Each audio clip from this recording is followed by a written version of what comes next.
Hi, I'm JoAnne MacBeth, Clifton resident, and working with Organizing for Action on the issue of gun violence prevention.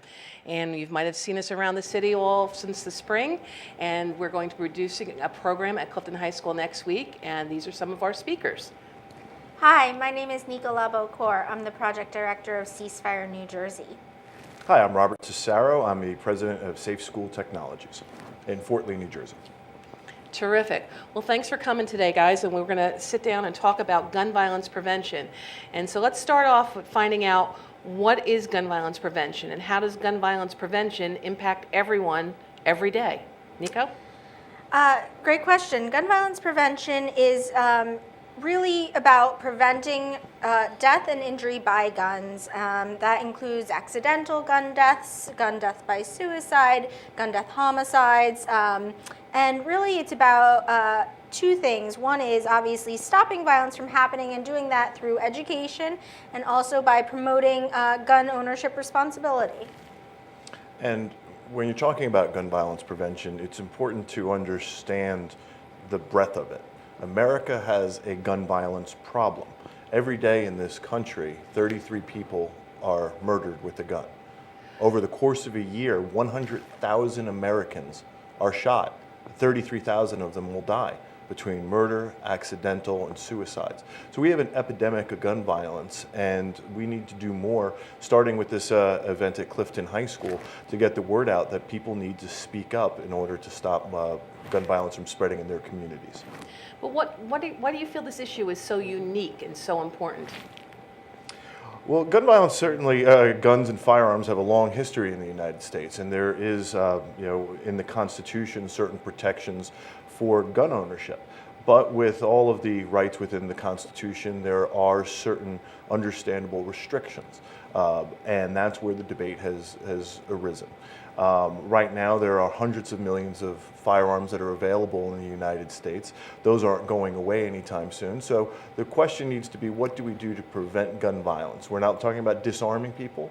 We're not talking about getting rid of all the guns, but what's the best policies that we can have in place, backed by information that'll end the violence or at least slow it down? Nico, how did you get involved in gun violence prevention? I got involved when I was younger. There was a shooting at the post office that was up the street from my house, right here in Montclair, New Jersey. It was really the first time that I had even heard of a mass shooting in that kind of way. And, I remember as a young person, right outside my house, having helicopters and ambulances and fire trucks swarming. There was no way for my parents to shield me from that. And that was the first time that I realized that this can happen anywhere, anytime, and when it happens, it's absolutely devastating. Rob, how about yourself? I actually also got started when I was in high school. A group of students at Fort Lee High School, where I attended, got together to sign a petition and form a petition to support the assault weapon ban that was being proposed in Washington at the time. We all got together, gathered signatures from our classmates, and we sent it in to the White House and our members of Congress. They were so impressed with it that Vice President Al Gore actually came to Fort Lee High School to thank all of us for the work that we did on this. And within a few weeks after that, the bill was signed into law by President Bill Clinton. That was my first experience in seeing what you do on the local level can have a national impact. What you're doing in high school level, what you're doing in your community can have an impact. It may not be today, it may not be down the road later, but there is important work that needs to be done on this, and everyone's voice matters. But what do you feel are some of the barriers or obstacles that keep people from getting involved? Well, I think there's some misconceptions about what gun violence prevention is. As I mentioned before, we're not talking about getting rid of guns, but if you look at similarly what's happened with the auto industry, the number of accidents and fatalities that are happening on the roads, we didn't ban cars. We didn't take people's driver's licenses away from them, but we put new laws in, we put policies, education campaigns. That's what we're talking about. A great part of gun violence prevention is looking at getting out in the community, is changing policies so that people are safer and smarter. If you're going to own a firearm, there are ways to protect you and your family. And I think that also there are different ways that you can get involved and different levels of involvement that you can have. That, people tend to think that it's sort of an all or nothing approach. And it's not like that at all. In fact, I work with many people who we might disagree on certain instances, a certain policy or a certain approach to something. If the thing that you feel most strongly about is something that others advocate for and others do not, then just get involved on that one thing, or come to a forum like the event at Clifton and just be willing to engage in a discussion and hear a little bit more about it. I think the idea that it has to be one or the other, or that there are two extremes at play here, makes people a little bit shy. And I think that, unfortunately, a lot of times, the time people realize it's been a bad thing that they've been a little bit shy about this issue has been when they've experienced something really tragic and unfortunate. So get involved before that happens in a smaller level. You both seem to be very passionate about gun violence. What has brought that passion to the forefront for you? Well, in my career prior to what I'm doing now, I was the executive director of the New Jersey Association of School Resource Officers, where I trained and worked with the men and women of law enforcement that protect our students and work in our schools across New Jersey.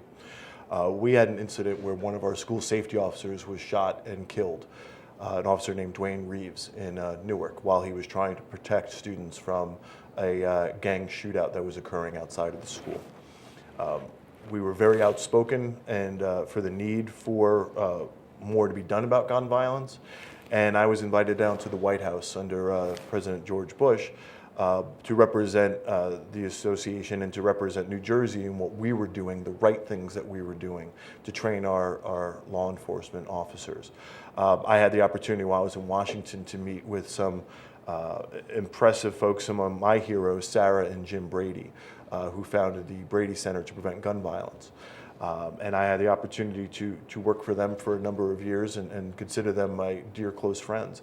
And a little over a year ago, I had the president to meet with Jim and Sarah along with President Obama at the White House to discuss the progress in some areas of gun violence prevention, but other areas that needs to get work, needs to continue. So as I said before, a voice, what you're doing on the local level matters. From me to start off as signing a petition at Fort Lee High School to sitting in the Oval Office with the President of the United States talking about gun violence. It's what drives me and what makes me so passionate about it, that my voice can be heard on this. Yeah, and I think that what continues to drive me is meeting with young children who really don't know how to deal with their feelings about gun violence, that they're now having to face. I mean, there's really an epidemic of gun violence, as Rob said, in this country.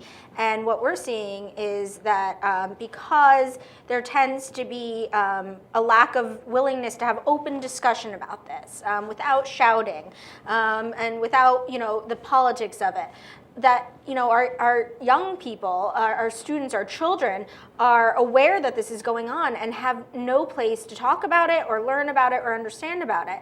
And there is, there are 33,000 Americans who are killed by guns every single year. And if Americans were dying at that rate by anything other than gun violence, you better believe we'd all be in it together trying to figure out what the solution is and moving towards progress. This, to me, is a public health issue. We should not be losing American lives at that rate without being willing to put certain things aside and just be able to at least talk about how this can end, because this cannot be the status quo. You spoke about children just a few minutes ago. Do you remember what you were doing when you heard about Newtown, Connecticut?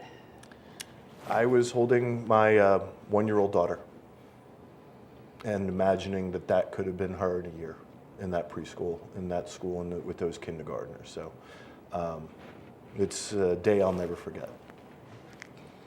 And I was actually doing work. I'm the project director of a gun violence prevention organization. And my experience was different in the sense that their emotional impact was tremendous. But I had to keep going, and I had to stay up to date on it. I had to follow every news story. I had to understand all the facts. And there were those moments where all you wanted to do was just be able to turn off the TV, be able to tune out the news, take a moment, be with yourself, be with your thoughts. And for the entire day, really into the evening, I couldn't do that. It wasn't until very late at night that I finally had a moment that it was able to resonate inside of me, that this was such an incredible tragedy that was affecting every single person in the country at the same time, all day, and that had binded us together so tightly, that had made every single person want to run out and hug their children, and I eventually was able to fall asleep, and the next morning woke up and had to start all over again, just going back and learning all the information I could, and that in itself was a type of devastation. That this kind of work just continues to be needed at that level is devastating. And what's often ignored and it isn't talked about is the number of children that age that are killed every year. More preschoolers die from gunfire in the United States than police officers in the line of duty. Wow. So Newtown had a big effect on you both. How do you think it's affected the country? Well, before Newtown, as somebody who's been doing this work for a long time, really about approximately 10 years, I've seen sort of the ebbs and flows of media attention. Before Newtown, people did not want to talk about gun violence. You didn't see articles about it in the paper. You didn't see as many reports about things like accidental shootings even being covered by the media. You didn't hear people talking about it at the coffee shop or in schools. After Newtown, the conversation was there. Everybody knew that we had to have it. I've been thankful that hasn't gone away, because we do need to continue to have the conversation. We do need to continue to have forums and panels like the one in Clifton, where we're bringing youth and people who have experience together to work on what a potential solution could be in unison. And unfortunately, it seems, like Nico said, the only time you're really talking about gun violence is when these horrific mass shootings occur. And they're occurring at a faster rate and a frightening level right now in the U.S. But thankfully, they're still rare. We've never had a school shooting in the state of New Jersey. They rarely occur in this area. But what we're not talking about is the day-to-day gun violence.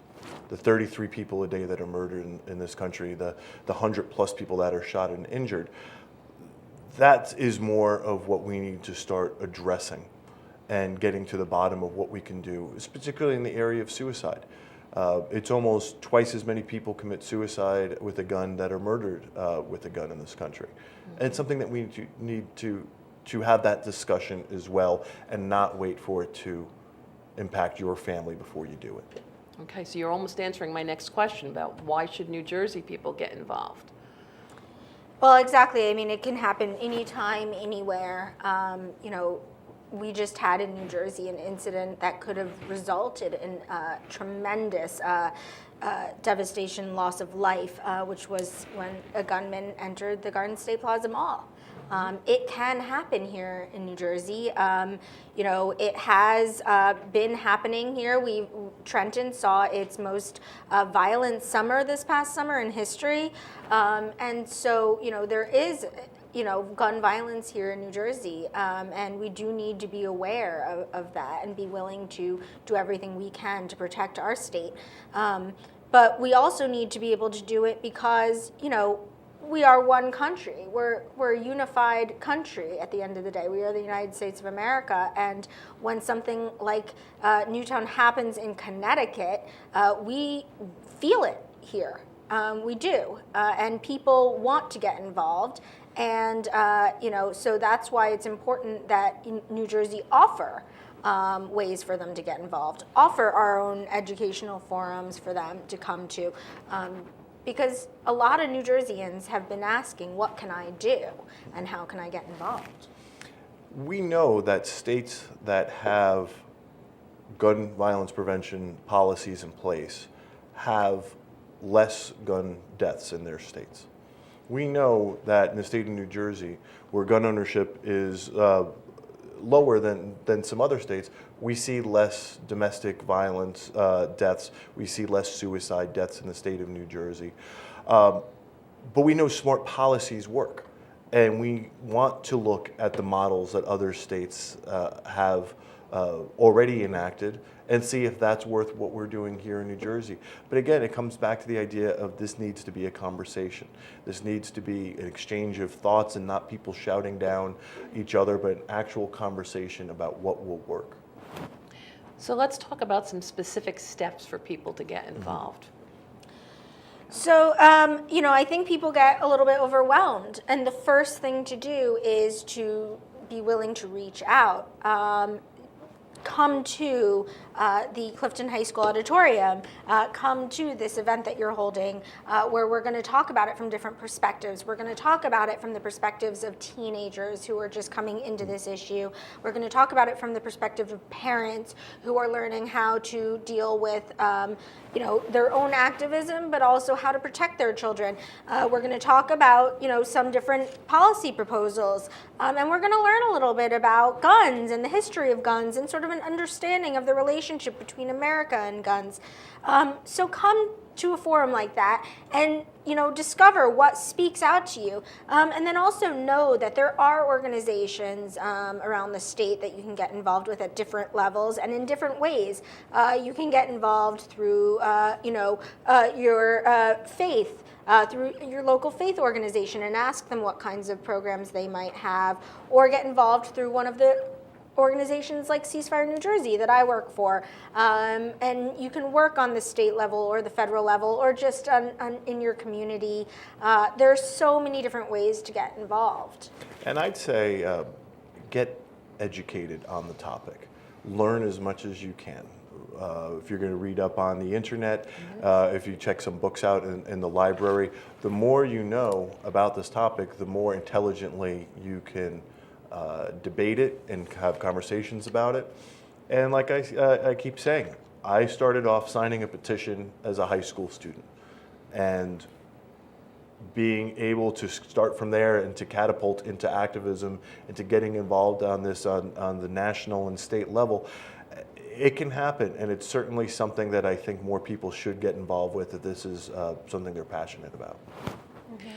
Nico, I know you're involved with a lot of other organizations that do gun violence prevention. Can you let people know what some of those organizations are? Sure, absolutely.